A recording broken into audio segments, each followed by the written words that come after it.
এসো কোরআনের আঙিনায়, এসো শান্তির মোহনায়, এসো কোরআনের আঙিনায়, এসো শান্তির মোহনায়। জীবনকে রাঙাতে, ফুলে ফুলে সাজাতে আল্লাহর প্রেম সুধা নিয়ে এলো পিএইচপি কোরআনের আলো। আসসালামু আলাইকুম ওয়া রাহমাতুল্লাহ। পবিত্র রমজানের তৃতীয় দিনে অন্তিম প্রহরে আমি শাহ ইফতেখার তারিক আপনাদের সবাইকে স্বাগত জানাচ্ছি আপনাদেরই প্রিয় অনুষ্ঠান হিফজুল কোরআন প্রতিযোগিতার এক অনন্য আয়োজন পিএইচপি কোরআনের আলো প্রতিভার সন্ধানে 2022-এ। প্রিয় দর্শক, আপনারা সবাই জানেন আমরা এখন এক বস্তুবাদী সভ্যতা অতিক্রম করছি। বস্তুবাদী এই দুনিয়ায় হতাশা নামক মরণব্যাধি আজ আমাদের আক্রমণ করেছে। বিশেষ করে নগর জীবনে যারা আমরা বসবাস করি তারা বেশিরভাগই এই হতাশা নামক মরণব্যাধিতে আক্রান্ত। এ থেকে মুক্তির উপায় কি? মুক্তির একমাত্র উপায় আল কোরআনুল কারীম।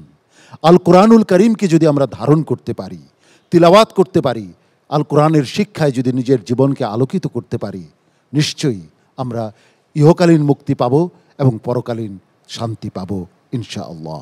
তৃতীয় গ্রুপে রয়েছে 5 জন প্রতিযোগী। এই 5 প্রতিযোগীর মধ্য থেকে 3 জন চলে যাবে পরবর্তী রাউন্ডে, আর 2 জনকে বিদায় নিতে হবে। সম্মানিত বিচারক হিসেবে আমাদের মাঝে উপস্থিত রয়েছেন আন্তর্জাতিক কারি জহিরুল ইসলাম। আসসালামু আলাইকুম ওয়া রাহমাতুল্লাহি ওয়া বারাকাতুহু।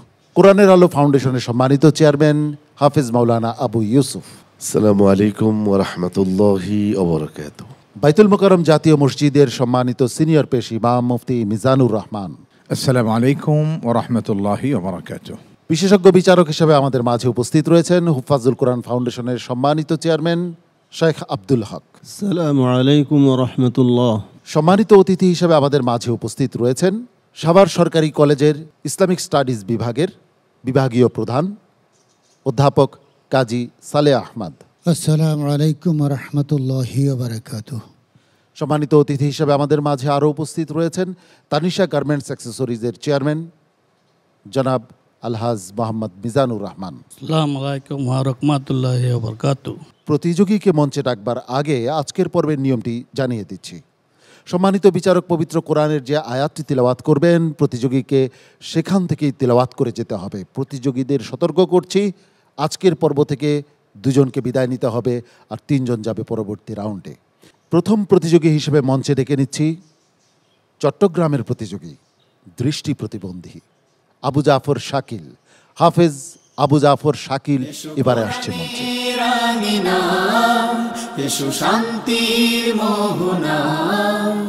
আসসালামু আলাইকুম ওয়া রাহমাতুল্লাহি ওয়া বারাকাতুহু। ওয়া আলাইকুম আসসালাম ওয়া রাহমাতুল্লাহি ওয়া বারাকাতুহু। আউযু বিল্লাহি মিনাশ শাইতানির রাজীম। বিসমিল্লাহির রহমানির রহিম। ويوم نبعث من كل أمة شهيدا. أعوذ بالله من الشيطان الرجيم. بسم الله الرحمن الرحيم. ويوم نبعث من كل أمة شهيدا. من كل أمة شهيدا ثم لا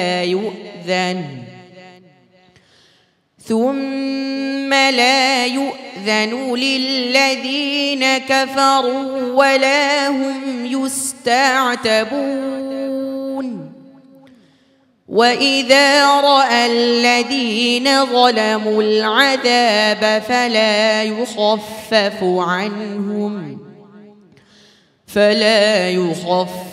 عنهم ولا هم ينظرون.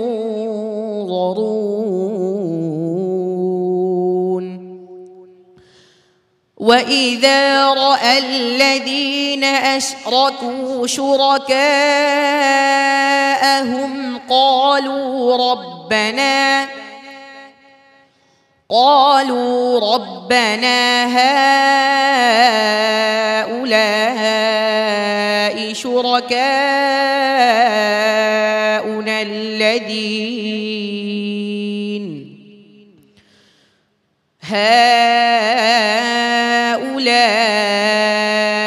شركاؤنا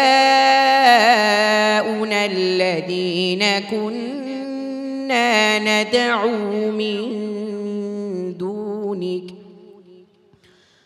فألقوا إليهم القول إنكم لكاذبون وألقوا إلى الله يومئذ السلم وضل عنهم ما كانوا يفترون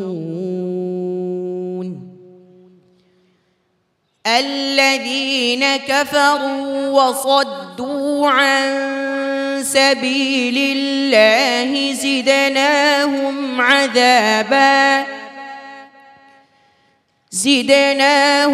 عذابا فوق العذاب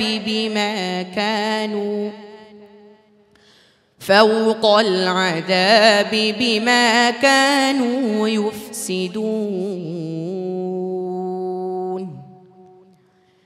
ويوم نبعث في كل أمة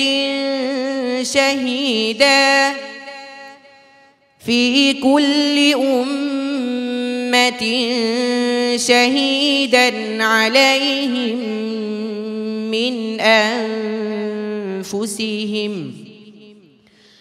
من أنفسهم وجئنا بك شهيدا على هؤلاء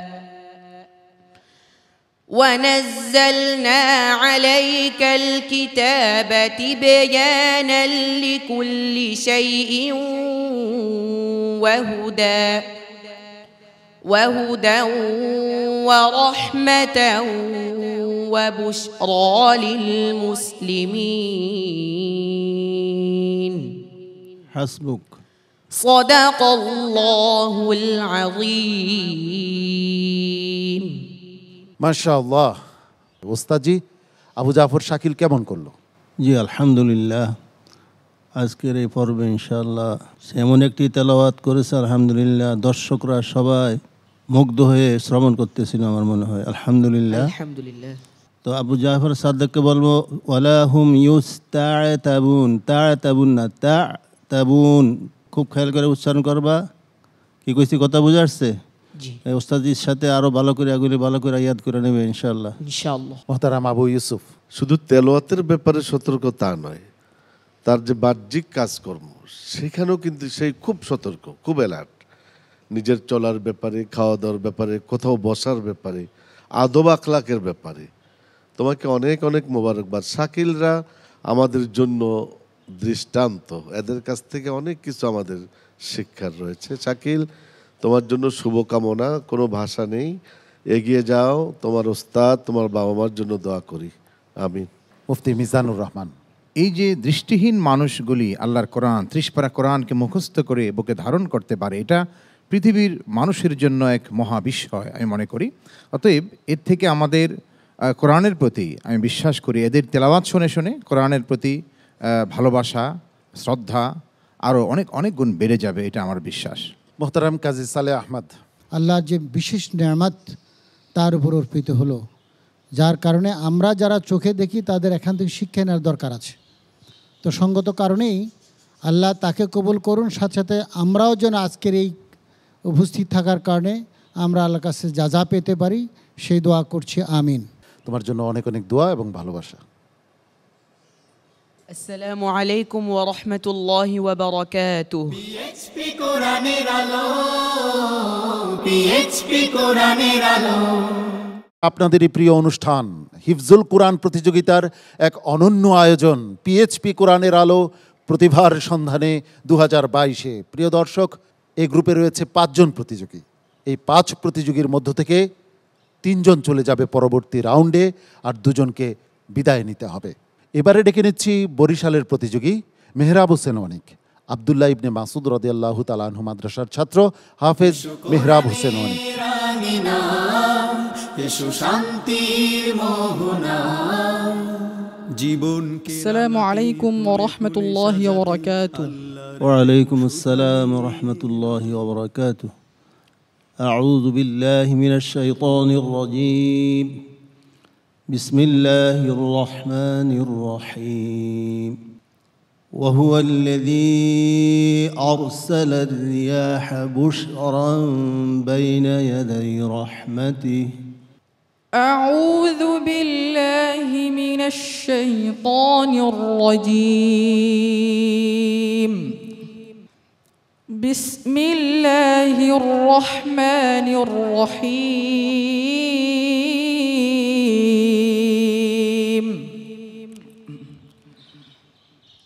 وهو الذي أرسل الرياح بشرا بين يدي رحمته وأنزلنا من السماء ماء طهورا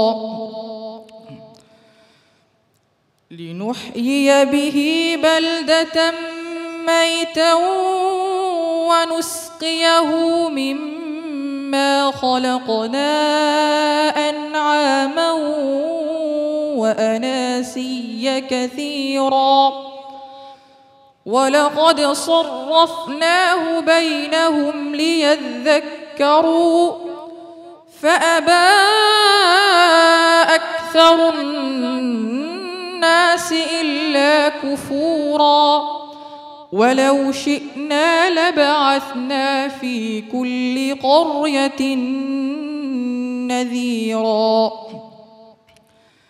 فلا تطع الكافرين وجاهدهم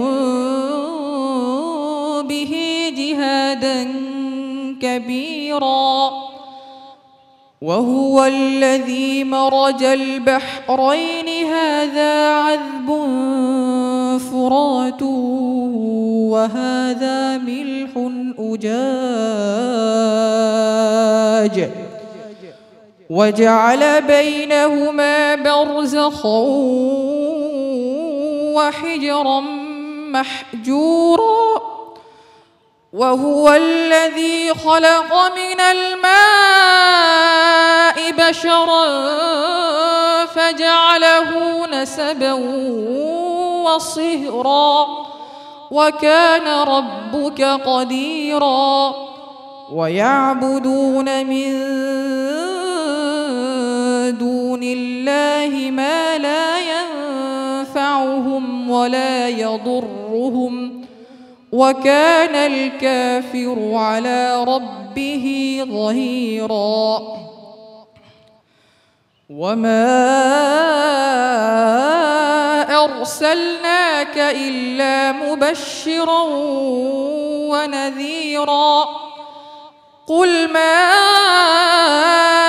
أسألكم عليه من أجر إلا من شاء أن يتخذ إلى ربه سبيلا حسبك.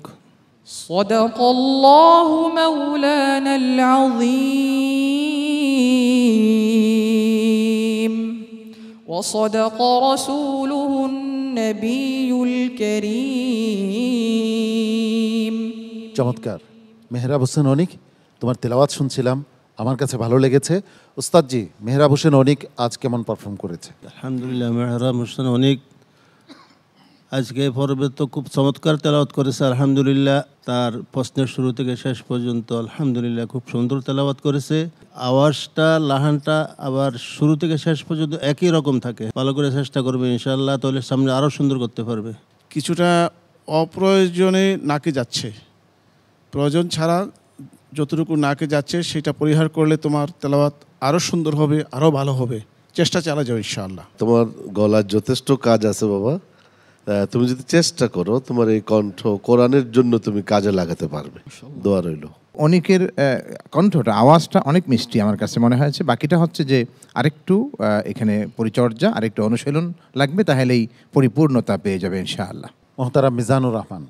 তেলাওয়াত অনেক সুন্দর লেগেছে, ওরে আল্লাহ অন্যরকম একটা সুর দিয়েছে, ইনশাল্লাহ ও অনেক ভালো করবে। মেহরাব হোসেন অনিক, তোমার জন্য অনেক অনেক শুভকামনা রইল। আল্লাহ রাব্বুল আলামিন তোমাকে সফল কাম করুন। আসসালামু আলাইকুম ওয়া রাহমাতুল্লাহি ওয়া বারাকাতুহু। কোরআনের আলো, পিএইচপি কোরআনের আলো। বিজরা মার্কাজুল হুফাজ মাদ্রাসার ছাত্র, কুমিল্লার প্রতিযোগী হাফিজ মোহাম্মদ উবাইদুল্লাহ এবারে আসছে মঞ্চে। এসো শান্তির মোহনা, জীবনকে রাঙাতে। আসসালামু আলাইকুম ওয়া রাহমাতুল্লাহি ওয়া বারাকাতুহু। وعليكم السلام ورحمة الله وبركاته. أعوذ بالله من الشيطان الرجيم. بسم الله الرحمن الرحيم. يا أبت لا تعبد الشيطان. أعوذ بالله من الشيطان الرجيم.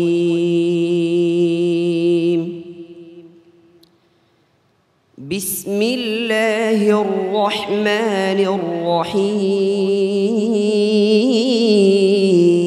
الرحيم. يا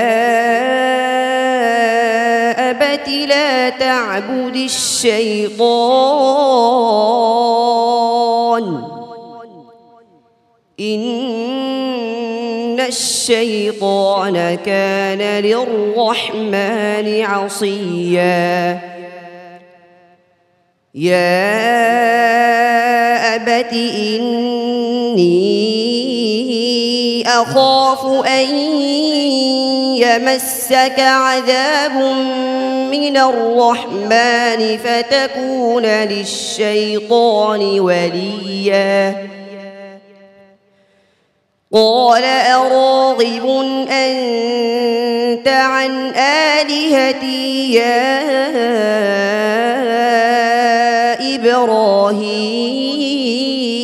إبراهيم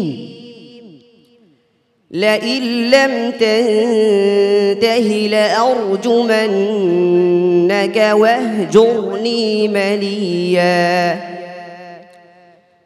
قال سلام عليك سأستغفر لك ربي إنه كان بي حفيا.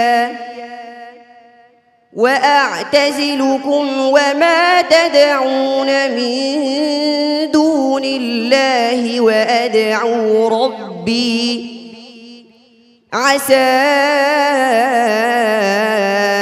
ألا أكون بدعاء ربي شقيا. فلما اعتزلهم وما يعبدون من دون الله وهبنا له إسحاق ويعقوب وكلا جعلنا نبيا ووهبنا لهم من رحمتنا وجعلنا لهم لسان صدق عليا. واذكر في الكتاب موسى إنه كان مخلصا وكان رسولا نبيا. وناديناه من جانب الطور الأيمن وقربناه نجيا. ووهبنا له من رحمتنا أخاه هارون نبيا. واذكر في الكتاب إسماعيل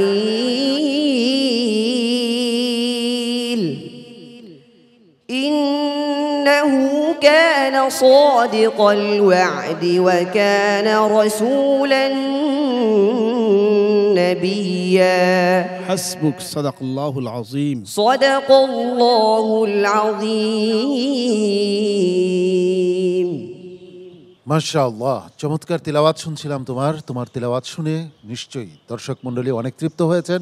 সম্মানিত বিচারক কারি জহিরুল ইসলাম, আপনার কাছে কেমন লেগেছে প্রতিযোগীর পারফরমেন্স? আলহামদুলিল্লাহ, হাফেজ ওবায়দুল্লাহ সুন্দর পড়েছে, তবে সিফাতগুলো আরেকটু খেয়াল করতে হবে, মাখরাজ সিফাতের দিকে আরেকটু খেয়াল করতে হবে। বিশেষ করে প্রথম দিকে তুমি ফাতাকুন আলী শাইতানি ওয়ালিয়া ওয়াহজুরনি মালিয়া, এগুলি মালিয়া ওয়ালিয়া এরকম হয়েছে, ওয়ালিয়া মালিয়া, আরেকটু মুসাদ্দাত আরেকটু ধরে রেখে সুন্দর করে বলবে, বা শক্ত যেন না হয়, আবার বেশি ভাষা যেন না হয়ে যায়, একটু খেয়াল করবে, তাহলে ইনশাল্লাহ আরও সুন্দর হবে তেলাওয়াত। মুফতি মিজানুর রহমান। না, মাশাআল্লাহ, আসলে ওবায়দুল্লাহর তেলাওয়াত শুনে আমার কাছে মনে হয়েছে সে আরও ভালো পারবে। তার মধ্যে যে আরও ভালো কিছু করার যোগ্যতাটা আছে সেটা কিন্তু আমরা অনুমান করতে পেরেছি। তোমার জন্য অনেক দোয়া রইল। আসসালামু আলাইকুম ওয়া রাহমাতুল্লাহি ওয়া বারাকাতুহু। বিএইচপি কোরআনের আলো, বিএইচপি কোরআনের আলো। আপনাদেরই প্রিয় অনুষ্ঠান হিফজুল কোরআন প্রতিযোগিতার এক অনবদ্য আয়োজন পিএইচপি কোরআনের আলো প্রতিভার সন্ধানে 2022-এ। প্রিয় দর্শক, আমরা ইতোমধ্যে 3 জন প্রতিযোগীর পারফরমেন্স প্রত্যক্ষ করেছি। এবারে ডেকে নিচ্ছি কক্সবাজার জেলার হাফেজ আব্দুর রহমানকে, বাইতুল ফুরকান হিফজ মাদ্রাসার ছাত্র হাফেজ আব্দুর রহমান। এসো শান্তির মোহনা, জীবনকে রাঙাতে। আসসালামু আলাইকুম ওয়া রাহমাতুল্লাহি ওয়া বারাকাতুহু। ওয়া আলাইকুমুস সালাম ওয়া রাহমাতুল্লাহি ওয়া বারাকাতুহু। আউযু বিল্লাহি মিনাশ শাইতানির রাজীম। বিসমিল্লাহির রহমানির রহিম।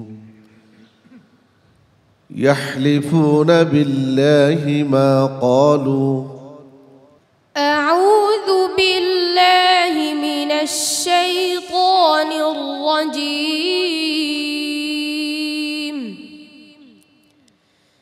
بسم الله الرحمن الرحيم. يحلفون بالله ما قالوا ولقد قالوا كلمة الكفر وكفروا بعد إسلامهم وهموا بما لم ينالوا وما نقموا إلا أن أغناهم الله ورسوله من فضله فإن يتوبوا يك خيرا لهم وإن يتولوا يعذبهم الله عذابا أليما في الدنيا والآخرة وما لهم في الأرض من ولي ولا نصير ومنهم من عاهد الله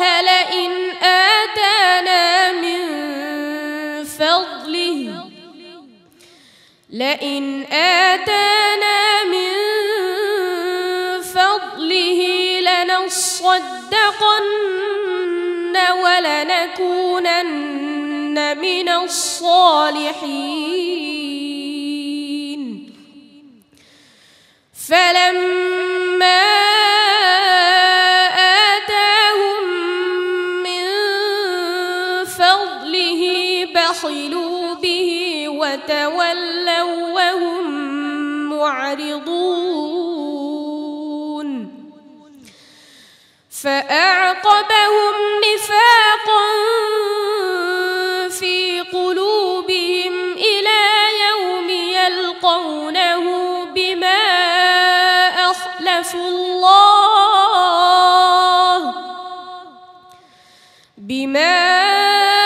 أخلفوا الله ما وعدوه وبما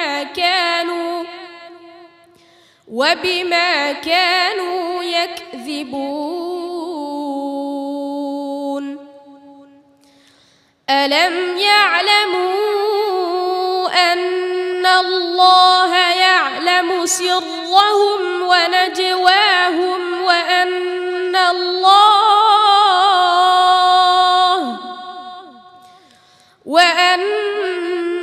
الله علام الغيوب الذين يلمزون المطوعين من المؤمنين في الصدقات والذين لا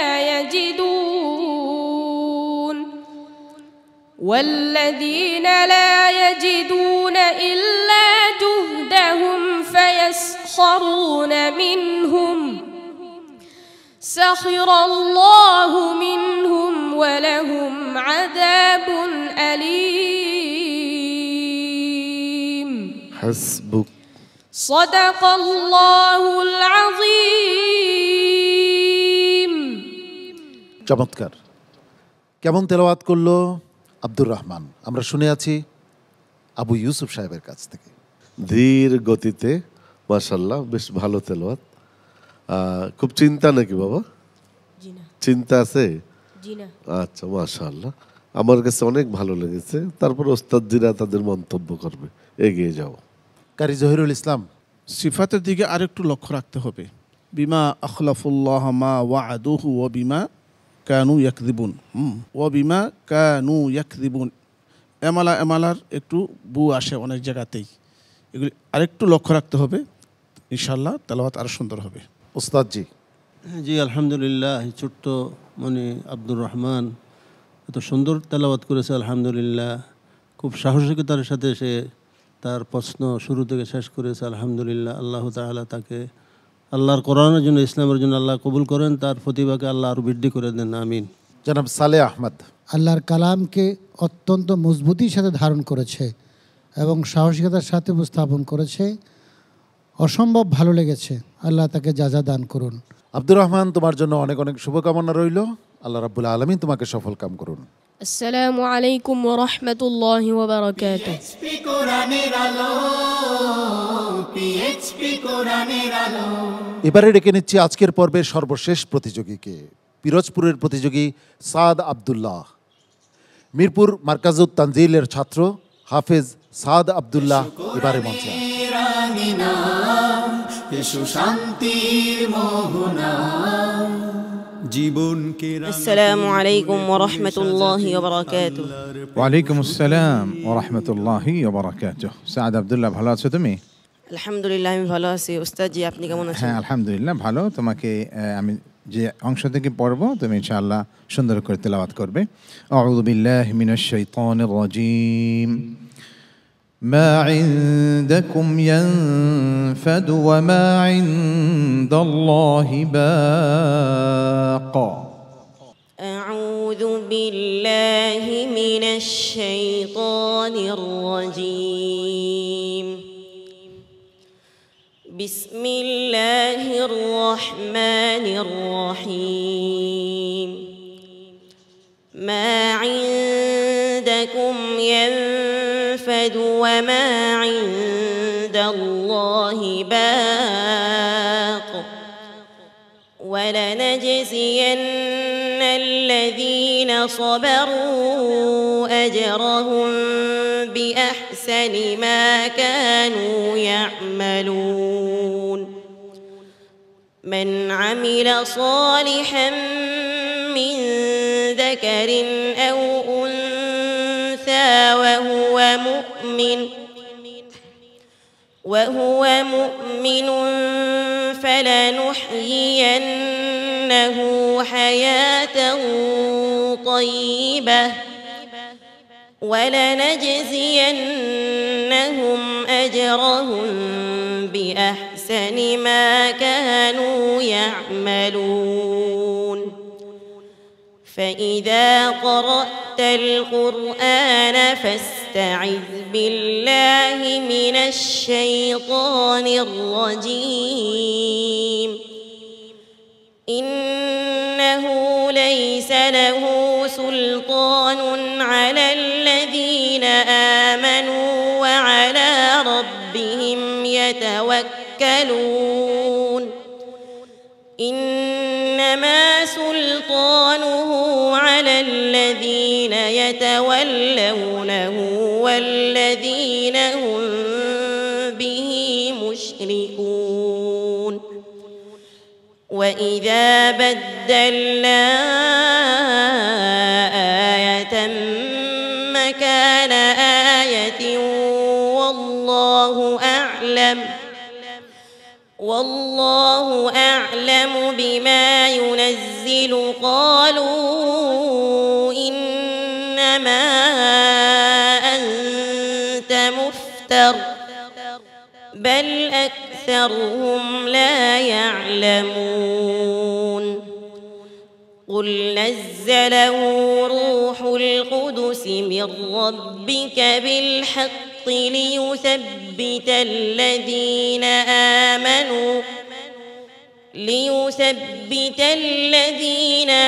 آمنوا وهدى وبشرى للمسلمين حسبك صدق الله العظيم মাশাআল্লাহ, তোমার তিলাওয়াত শুনছিলাম সাদ আব্দুল্লাহ। মুফতি মিজানুর রহমান, সাদ আব্দুল্লাহর পারফরমেন্স কেমন ছিল?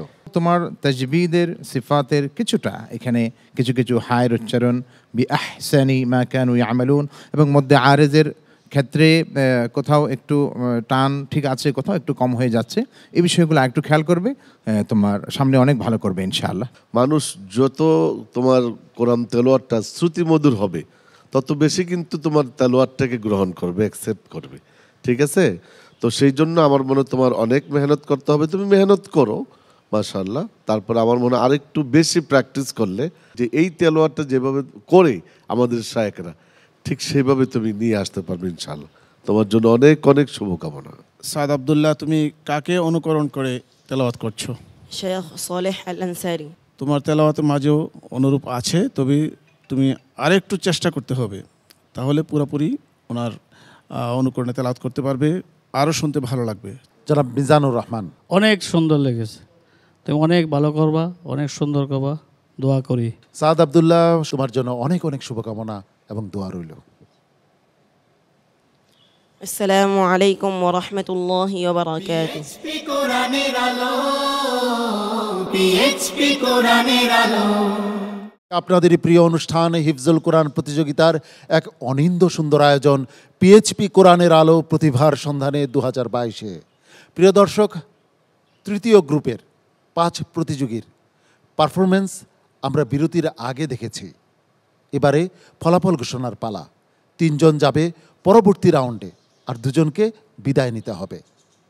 কোন 3 জন যাচ্ছে পরবর্তী রাউন্ডে আর কারা বিদায় নিচ্ছে সে নিয়ে উৎকণ্ঠিত প্রতিযোগীরা, উৎকণ্ঠিত দর্শক সারিতে যে সমস্ত শিক্ষকরা রয়েছেন, তেমনিভাবে নিশ্চয়ই আপনারাও অপেক্ষায় আছেন ফলাফল জানার জন্য।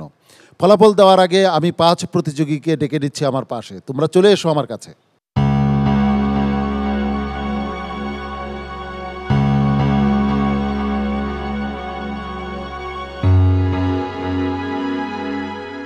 এই 5 প্রতিযোগীর মধ্য থেকে 3 জন যাবে পরবর্তী রাউন্ডে আর 2 জনকে বিদায় নিতে হবে। সর্বোচ্চ নম্বর নিয়ে যে যাচ্ছে পরবর্তী রাউন্ডে তার জন্য রয়েছে স্মার্ট সিনথেটিক কালার পেস্টের পক্ষ থেকে আকর্ষণীয় গিফট হ্যাম্পার। আর যে 2 জন প্রতিযোগী বিদায় নেবে এই পর্ব থেকে তাদের জন্য রয়েছে আগোরার পক্ষ থেকে আকর্ষণীয় গিফট হ্যাম্পার। সর্বোচ্চ নম্বর নিয়ে পরবর্তী রাউন্ডে উঠে যাচ্ছে কে? ওবায়দুল্লাহ। ওবায়দুল্লাহ, তুমি যাচ্ছ সর্বোচ্চ নম্বর নিয়ে পরবর্তী রাউন্ডে।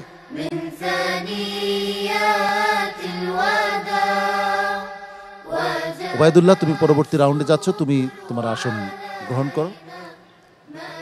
বাকি রয়ে গেল 4 জন। আমার ডানে রয়েছে দুজন প্রতিযোগী। এই দুই প্রতিযোগীর মধ্য থেকে সাদ আব্দুল্লাহ, তুমি পরবর্তী রাউন্ডে যাচ্ছ।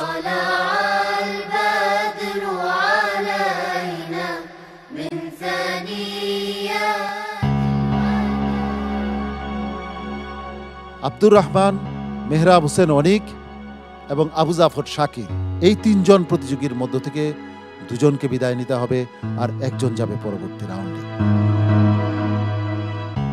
এই পর্ব থেকে বিদায় নিচ্ছে মেহরাব হোসেন অনিক। মেহরাব হোসেন অনিক, তোমার জন্য অনেক অনেক সমবেদনা। বাকি রয়ে গেল দুজন, আবু জাফর শাকিল এবং আব্দুর রহমান। একজনকে বিদায় নিতে হবে, একজন যাবে পরবর্তী রাউন্ডে। সম্মানিত বিচারক মণ্ডলীর বিশেষ বিবেচনায় কেউ বিদায় নিচ্ছে না এই দুজনের মধ্য থেকে, দুজনই যাচ্ছ তোমরা পরবর্তী রাউন্ডে। অনেক অনেক অভিনন্দন আব্দুর রহমান এবং আবু জাফর শাকিলকে। আবু জাফর শাকিল, তুমি যাচ্ছ পরবর্তী রাউন্ডে। আব্দুর রহমান, আবু জাফর শাকিল, তোমরা তোমাদের আসন গ্রহণ করো। সম্মানিত উপস্থাপক, আসলে সে যে দৃষ্টি প্রতিবন্ধী, তাদেরকে তো তাদের প্রতি আমাদের আসলে বেশি দৃষ্টি দেওয়া দরকার। তো সেই জন্য আমি সম্মানিত শিক্ষক মণ্ডলী যারা আছেন বা এই প্রোগ্রাম যারা দেখতেছেন, রাষ্ট্রীয়ভাবে কিন্তু তাদের প্রতি বিশেষভাবে বিবেচনা এবং তাদেরকে সহযোগিতার হাত সর্বক্ষেত্রে কিন্তু বাড়িয়ে দিচ্ছে রাষ্ট্র। তো আমরা যেহেতু এই রাষ্ট্রে বসবাস করছি, আমি মনে করি যে এটা অন্য কিছু ভাবার কোনো সুযোগ নেই। দৃষ্টি প্রতিবন্ধী হিসাবে আমরা বিশেষ বিবেচনায় আমাদের ওস্তাদজির সাথে কথা বলে যে তাকে আমরা আরেকটা সুযোগ দিব। আজকে নাম্বারিংয়ের ক্ষেত্রে কিন্তু দুইজনই বাদ যায়। জি, অনেক ধন্যবাদ আপনাকে। প্রিয় দর্শক, এবার বিদায়ের পালা। ব্যর্থতা এবং সাফল্য, বিদায় এবং এগিয়ে যাওয়া, এর মধ্য দিয়েই এগিয়ে যেতে হয়। আমরাও এগিয়ে চলেছি আমাদের চূড়ান্ত লক্ষ্য পানে। আমরা খুঁজছি 2022-এর সেরা প্রতিযোগীকে। আজকের পর্বের একেবারে শেষ প্রান্তে আমরা উপনীত হয়েছি। সম্মানিত বিচারক মণ্ডলীকে আন্তরিক মোবারকবাদ জানাচ্ছি, ধন্যবাদ ও কৃতজ্ঞতা জানাচ্ছি সম্মানিত অতিথিদ্বয়কে। সেই সঙ্গে দর্শক সারিতে উপবিষ্ট হাফেজ গড়ার কারিগরদেরকেও আন্তরিক মোবারকবাদ ও ধন্যবাদ জানাচ্ছি। প্রিয় দর্শক, আপনাকেও মোবারকবাদ ও ধন্যবাদ জানাচ্ছি আমাদের সঙ্গে থাকার জন্য। আগামী দিন একই সময়ে আপনাদের প্রিয় স্যাটেলাইট চ্যানেল এনটিভির পর্দায় আপনাদের প্রিয় অনুষ্ঠান হিফজুল কোরআন প্রতিযোগিতার অনুষ্ঠান পিএইচপি কোরআনের আলো প্রতিভার সন্ধানে 2022 দেখার আন্তরিক আমন্ত্রণ জানাচ্ছি। আল্লাহ রাব্বুল আলামিন আপনাদের সবাইকে ভালো রাখুন, সুস্থ রাখুন, শান্তি ও স্বস্তিতে রাখুন। এ প্রত্যাশায় আমি শাহ ইফতেখার তারিক আজকের মতো বিদায় নিচ্ছি। আসসালামু আলাইকুম ওয়া রাহমাতুল্লাহি ওয়া বারাকাতুহু। পিএইচপি কোরআনের আলো, পিএইচপি কোরআনের আলো।